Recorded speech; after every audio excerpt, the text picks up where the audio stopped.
जो अत्यंत दुखद विषय है कि देश के पार्टी के विपक्ष के पार्टी के नेता एक समुदाय के विरुद्ध ऐसे टिप्पणी करें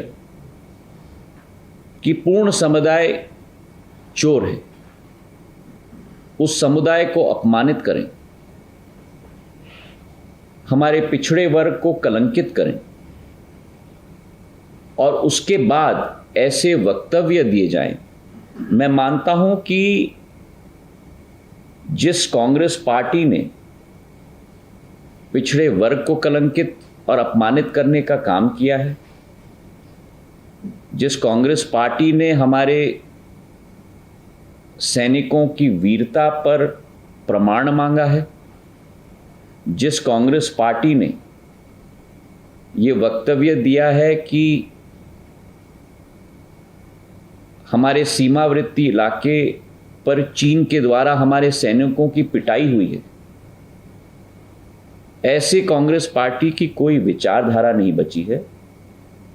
ऐसी कांग्रेस पार्टी की केवल एक विचारधारा बची है और वो विचारधारा है एक देशद्रोही की विचारधारा और देश के विरुद्ध कार्य करने की विचारधारा। बहुत बहुत धन्यवाद। So, Mohit sir from Thanks Now. So we have seen that how the Congress party is raising this issue, and you have also stated that how they are wearing black clothes and they are protesting, and the Parliament is not allowed to function, sir. Now today, being the second last day of the session, how do you see this?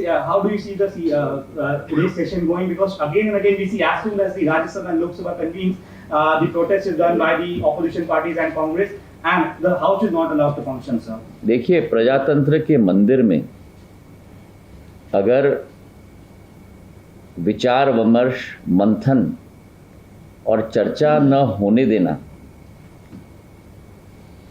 ये Congress party की गांधीवाद और लोकतंत्र के सिद्धांत हैं, तो ये आज पूरे देश की जनता के समक्ष स्पष्ट हो चुकी।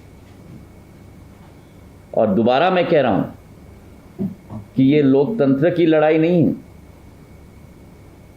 ये व्यक्ति विशेष की लड़ाई, और देश इस विचारधारा को अच्छी तरह से पहचान चुका है, जिसके आधार पर देश की जनता ने जवाब भी कांग्रेस पार्टी को एक बार नहीं लेकिन बार बार दे दिया। Sir, Piyush from India TV, मेरा सवाल ये है कि राहुल गांधी अब ये कह रहे हैं कि मैंने एक समुदाय को नहीं गाली दी या उनके खिलाफ कुछ नहीं बोला, देखिए, 3 लोगों के खिलाफ बोला। मैं कुछ नहीं कहना चाहता, उनका वाक्य स्पष्ट है। जो उन्होंने कहा आपके टीवी चैनल्स पे भी चला है, पूरी देश की जनता ने देखा है, और जो अदालत में उनके वकीलों के द्वारा स्टेटमेंट भी पेश की गई है, अगर आप उस स्टेटमेंट को पढ़ेंगे तो आपको भी आश्चर्य होगा। उस स्टेटमेंट में लिखा गया है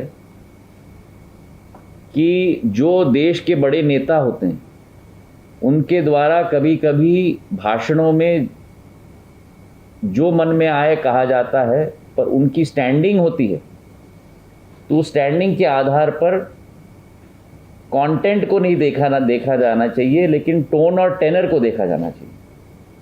तो आप बताइए मुझे कि इस देश में एक हमारे पिछड़े वर्ग के विरुद्ध अगर कोई वाक्य या कोई उपदेश दिया जाए तो क्या उसे सहन करना चाहिए? और क्या अगर गलती की गई है तो माफ़ी मांगना इतनी बड़ी बात हो गई? माफ़ी मांगने से व्यक्ति छोटा नहीं होता, पर कई लोग और कई दलों की यही विचारधारा है कि वे इस देश के ऊपर हैं, और जनता ने उनको अच्छी तरह से जवाब दे दिया है।